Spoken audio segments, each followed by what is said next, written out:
Hello, everyone. Welcome back to round 4 of the ETS World Championship. I am here with my co-caster, aReNGee Eternal, and we are bringing you a matchup of Mouche versus SirRhino. Both of these players have had an unfortunate start to their day at 0-3, but there are plenty of rounds left to play for their fortunes to turn. So, we are looking at a matchup of Combri Party against Xenon Control, which are two decks that Combri Party has been very popular in the past couple of tournaments. Xenon Control is a newer edition, and if I'm going to be completely honest, I don't play either of these decks, so I'm not entirely sure how this matchup goes. What's your take on it, aReNGee? Well, first of all, I'd call it Time Just Primal Midrange instead of Combri Party, because it's not always a party-focused deck. SirRhino is playing what's it called? Stray into Shadow in his list. So he has some answers to the go wide abilities of the Time Just Primal Midrange deck, but the difference between Stray and Harsh Rule is that once an Obelisk comes down, you're in a lot of trouble removing those units. Especially with all the parliaments and whatnot that they have. So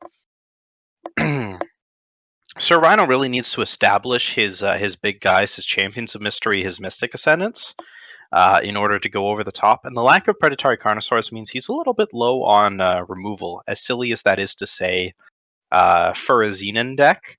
He's only got 4 Banish, 2 Death Strike, 4 Annihilate. And the Annihilates aren't going to do too much against the Seraphs and whatnot that's coming out of Mouche's deck. So I think Mouche is a little bit advantaged here. We'll have to see how it goes. I can agree with that. There are definitely versions of Xenon Control that I think would be great here, but the Annihilates is a 4 of, which I'm not criticizing it as a deck choice. I think it's a correct choice for Xenon Control, but it's not great in this matchup, and I think he's going to be very happy to board a couple of those out in games 2 and 3. And he's going to struggle with the stand-togethers if Mouche can draw them with appropriate units. Now, of course, the TJP aggro deck, or TJP midrange, can always kind of lose to itself through a poor power draw. So I think a lot of this matchup is just very draw dependent in terms of who can initiate their game plan better. Looking at the hands that our players currently have, I like Rhinos a fair amount. I think the Stewards are actually really nice in this matchup because they can't be removed by the Vanquishes or the Singleton Eileen's choice, and they can just be very annoying to handle. Mouche also has a fine hand. His influence is fine. He's got 2 Seraphs, 2 Valk Enforcers, just a pretty basic attack them with Combri units kind of hand. Yeah, I think Mouche is definitely gonna, and this sounds kind of weird, but against the Xenon deck, I think that Mouche wants to go kind of long. Wants to get his Seraphs active, stuff like that, and just push up towards 8 power and get his Xenon Obelisk online. Get all his cards online. So yeah, I think there are the Xenon definitely lacks a bit of inevitability here, because it doesn't really have one over the top threat that's going to win at the game. They're sort of playing by the same rules, just Rhino's playing the quote control deck. Yeah, he can definitely play a longer game, but he has to be careful about the Stray into Shadows. If he overextends too much, like if Rhino strays this, which he is opting to do, then Mouche is losing 3 pretty critical threats. Rhino went for that moment because Mouche couldn't have a stand together up, but Mouche didn't have one anyways. But that removes a lot of Mouche's abilities while keeping SirRhino's units alive. They're far less impressive when they're small and silenced, but they're at least still on the board. They're still providing somewhat of a presence. And now Rhino just has plenty of removal to throw at anything that Mouche tries to do next after getting that very effective 3 for 1 trade. Yeah, he'll be crashing in for some damage. Mouche probably will elect not to trade, trying to get the Seraph online. So he's down at 15, and Seraph is ready to go. Vanquish still not doing too much for him. But Rhino is down to just Death Strike in hand in terms of gas. So both these players kind of playing off the top of the deck, but with Rhino with the board at the moment. Yeah, now, Rhino being able to Death Strike that Serath is a very good play for him. I'd imagine he won't attack with the 3-1 now, because in this position, I think the 3-1's more important than the 1-1. Or instead he opts to. I guess he just is considering that he's not going to ever get a better deal for it. Mm-hmm. So, I can understand that. Mouche does not have a ton of options in his hand right now. The Vanquish doesn't hit any targets. The Obelisk has no units. Yeah, and Rhino's going to turn the corner with that Mystic Ascendant. Oh, absolutely. And Mouche is pretty close to dead. Rhino has been sneaking in damage these past few turns as he keeps removing threats. So now Mouche is down at 5 health without many answers to this problem. I mean, the Vanquish on the Mystic Ascendant is great, and actually, now that I'm thinking about it, the Valken Forcer as a 4/4 does a pretty decent amount of work here, yeah. Mm-hmm. But except for that great top dead deck card, will not be doing so hot. So SirRhino drew that actually off the Mystic Ascendant, so he already had the banish ready to go. Oh, my apologies, did not see that there. So a quick trade of resources back and forth, and surprise, surprise, once again we see the player that lands the Mystic Ascendant win the game. Yeah. It's become something of a theme here. Anyways, looking into the sideboards, there are some interesting things in Rhino's sideboard. The Carnosaurs, I have to imagine, are coming in. They seem very good in this matchup. Mm-hmm. The Vara's choices seem fine. They seem... My guess is he's probably not going to bring them in because he doesn't have a ton that he needs to get rid of in his main board. The only things he really feels the need to get rid of are, I'd imagine, is 2 Annihilates. Yeah, there's not a lot of expensive units that Mouche is even playing. So Vera's Choice's bounce is not really where you want to be with the defensive deck. So he's probably going to leave those on the board since he's not going to be able to knock out like an Akari or something, which is where those would really shine. Yeah. Do you think he wants his sabotages in this matchup to get rid of crystallizes and scouting parties and obelisks? I think so. I think you probably want sabotages to pull out the the protect and other Aegis effects that are gonna that are gonna mess up with his removal spells, and they also pull Xenon obelisks and stuff like that. So they got plenty of long game value. Now, for the spicy card in his sideboard, what are your thoughts on the subverts? I'm not sure what they're in there for, but could they be in there for this kind of matchup? Well, we'll have to see as the players are down to the match, and Mouche has mulliganed into the most 3-color mid-range hand I've ever seen in my life. One second, still bringing up the stream. I accidentally spectated 2 other people. Whoops. But you'll see what I mean. Oh my. Yeah, this is the hand that I experience whenever I play TJP mid-range. My opinions on this deck are not a secret. I consider it to be a deck that trades way too much inconsistency for a tiny fraction of additional power. And so often things like this hand will happen. He's gotten his primal there, which is nice, but he's not going to be able to run out a 3-drop. Photons don't look too good running into a Stray into Shadow. No, they do not. It's not like they're going to get pressure going on in the mid game. Like he can play Seraph here, that dies to Stray. Mouche really needs to draw an Obelisk to avoid getting blown out by the Stray, but SirRhino may just fire it off next turn and not even care. Apparently I'm wrong, he brought in the Vera's choices. So well, he had 2 in his main board, which I hadn't noticed during that discussion. So he might not have brought in more, he might have kept his basic 2. Although, you really had convinced me in that conversation. I was becoming convinced he'd board those 2 out. Yeah, I don't think they're that good in this matchup. They're not what you want. Sabotage, the more I think about it, the better it gets against this deck. You got scouting parties, obelisks, stand togethers, all kinds of high priority spells to remove. But you don't really have a whole lot of high priority units. Like the highest unit on the curve is a Sandstorm Titan, and your Annihilates kill that. Who cares if he plays it? Yeah. I'd imagine maybe there just wasn't a ton Rhino wanted to bring in. There could be a different card that he wanted to bring out. Potentially he decided that going down to less Annihilates was the correct call. Probably swapped out his Champions of Mysteries for Carnosaurs and called it good. That's quite possible. He might not have wanted to up the curve by adding in 6 drops without removing more. Mm-hmm. And the Varus choice is doing fine here. It's not the best card ever, but it's trading for a relevant unit. If not at a tempo advantage, at not too large of a tempo negative. Yeah, and if Mouche commits the second Kothon, he's kind of dead in the water to Stray. Yeah, but he elects opts not to. Rhino may just want to Stray here anyways. Like, he kills 2 enemy units. He doesn't need to, but it was certainly an option. He opts to go for the Infuser instead and gets the power off the top, which is very nice for him. Depends how worried he was about the Kothon ultimate. Looks like he's not that worried. I'd imagine the Stray cleans it up. Yeah. I'd imagine his thought process was that if the Kothon ult, he can just Stray it this turn. Mm-hmm. So, straying it last turn, there wasn't any great need for it. And, right, he sabotaged recently, so he knows that as of a couple turns ago, Mouche didn't have a stand together, so he doesn't need to be worried about Mouche, like, playing another 2-drop into a stand together here. He didn't need to get everything off the board. Shows what I know. Champions of Mystery still in the deck. Maybe Rhino just clicked on his main board and ran it back. That's kind of what it's feeling like at this point. We've seen the sabotage, so he changed something. But no, I think you were correct there, but I don't think he swapped out all 4 champions. I think he swapped out 2 for 2 Carnosaurs.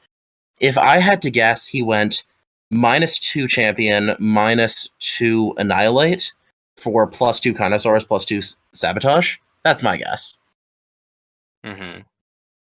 And he's getting the draw in off of the Mystic Ascendant here. Interesting that he keeps pushing damage with that. He does know that Mouche has a couple Vanquishes.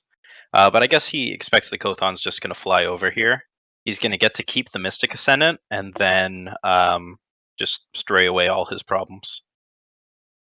Yeah, I mean, he knows about the Vanquishes, and one's probably going to hit the Mystic Ascendant here. But him being able to attack with a 3/5 is still fine there, because the Infuser can block the Kothon, so he doesn't take more damage.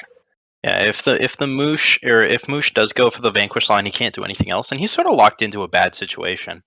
You know, Vanquish is his best line, but it doesn't get him anywhere, and anything else just gets destroyed by Stray into Shadow. Yeah, I think he does have to do it, though, just because it's going to draw way too much gas, and this game is not ending quickly enough for him to rush. No, I think this game's Rhino. It's looking very good for Rhino right now. Absolutely.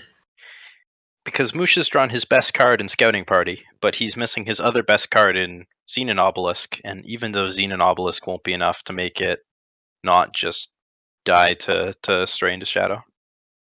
So they're doing good work here. It's turning into a one-sided harsh rule, which is what Stray was always supposed to be. So maybe this was the matchup for them.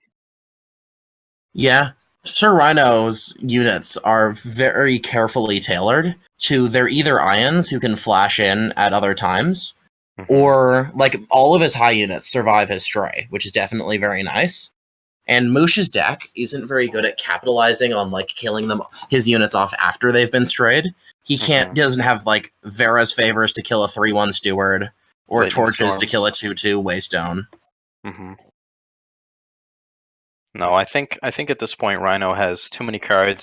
Waystone Infuser has pulled like 3 or 4 power now, so he can push in for damage. But again, this is not a burn deck. Putting you down to 4 doesn't do anything if you aren't able to capitalize on the last few points. Yeah, I mean, it can benefit from getting you low enough to crystallize kill, but Rhino now has a very clear Stray, and now he's going to swing down to put Mouche very close to dead. And then what's your follow-up line? You play Scouting Party and then Triple Chump? I don't see a better line. And Triple Chump. Oh, God. I don't think I've ever facepalmed more than seeing Humbug Swarms ETS decks.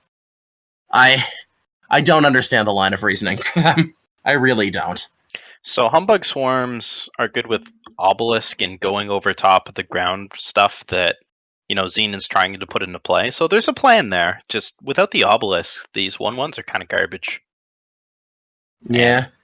To some extent, that's my problem with the whole TJP deck. It relies too much on its internal synergies and making influence drops, and it just doesn't have enough consistency of being able to roll off of whatever draw. But Yeah. Well, you're a large advocate of consistency, whereas other players are looking for other things in their deck building, as is the case with everybody. You got to make trade yeah, offs in what you have, and so far it has not worked out for Mouche in the tournament, but Tabu on a very similar deck list is at 3-0. looking at So Rhino's hand right now, I think he's trying to figure out the best way to attack here. He can't quite lethal, but he can get very close. I think he's debating whether he banishes a Yeti to try and swing through better. And in his position, I probably wouldn't. I don't think. I think I would favor a Yeti, swing in, and then just drop the champion. the champion is unblockable, so it represents a clear clock, even if he doesn't. But Rhino elects to just charge in with everything before Yeah. playing the favor, and is just going to clean it up afterwards. Well, he knows about the second Vanquish. He saw both Vanquishes in hand from the Sabotage however ago, so he knows it would just get vanquished, but then he could ion it back, which seems pretty powerful. The other line... Ion here. He doesn't have the power quite. He went for the favor on the 4th Yeti. If I were him, I like dropping the mystery, getting it vanquished, and then ioning it back. That's what I get for watching hand cam. Well, Mouche can play some more Balkers because he's got that Humbug Swarm. We might see a few more jumps. Yeah, they'll keep him alive another turn.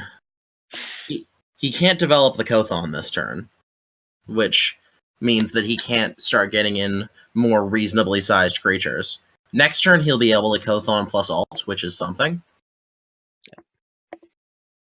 Yeah, it's not game coming. Okay, so your 2-2 split was the right line then for Carnosaurs. Yeah, interesting. I think, does he want the Humbugs to double block the Waystone so he can banish one? Is that what he's going for? Or no, he's... Mouche is not going to go down that line. I don't know if Rhino would have actually banished it. Okay. So I think you got a Kothon ult here. Yeah. You don't get anywhere with a student because you're just going to have to chump with everything. This way, at least you have a couple good blocks. Well, in theory. Until that. In practice, you have a couple good chumps. Yeah. I mean, oh, there's another banish. Nope. All right. Well, that's going to close this match out, then. Yeah. Rhino winning very decisively, proving our initial predictions completely off. Yes. No Obelisk means that Stray into Shadow was able to do a lot of work, and despite only having 2 Strays, Rhino drew at both games. And yeah. At least main board. He goes up to 3 after side, I expect. But congratulations to SirRhino taking that down. Mouche, unfortunately, falling to 0-4, still can make up a lot of ground. Even just winning 6 or 7 of his remaining 11 matches can put him into the middle bracket, and so he won't be going out too far. But it's going to be tough if he drops too many more of his games. But it's a round robin tournament. Not all the matchups are going to be favorable. We've seen now that Xenon Control, if it has the Stray, can be very much a favorite in the matchup. So we will have to see moving forward. Looking at some of the other matches, Toth, I believe that's his first match win. He takes down Kamado 2-0. Yes, that is. So he's bouncing back. Tabu is at 4-0. So there we see TJP doing a little better as Tabu takes down Ilya K. Tabu has not actually dropped a game yet, looking at this. He has 2-0'd every single round. And he was the wildcard winner. Although with a very different deck. He played Chalice through wildcard and it looked pretty well positioned. So I was expecting him to run it back here, but elected to go for the TJP, and it appears to be paying off, at least in the early matches. But this is a long tournament. 15 rounds is a very long time, and a lot can go wrong from here. Or right. So, Child Roland takes down Love Up 2-0. Child Roland is at 3-1, so that's quite good. Sunnyvale Seria still in play. Pojo got his first match win after we We saw him get taken down in the opener, defeating one of the fan favorites, Lights Out Ace, in a 2-0 nail biter. We watched SirRhino take down Mouche, and finally, Unearthly drops another match to Compcroat's Burn Queen list. Unearthly is 2-2 right now. 1-3. No, I'm sorry. I'm sorry. 1-3. Reading is hard. Yes. So not doing too hot there, but long tournament. Compcroat is the 2-2 that we have emerging from that particular match. So I think we will be going to break, and we will be back with round 5. Although, after my mistake about who we were covering in round 4, picking a match that happened in round 3, I do not wish to guess on who it was. Apologies to everyone on Twitter who was confused. So we'll be back. Yeah.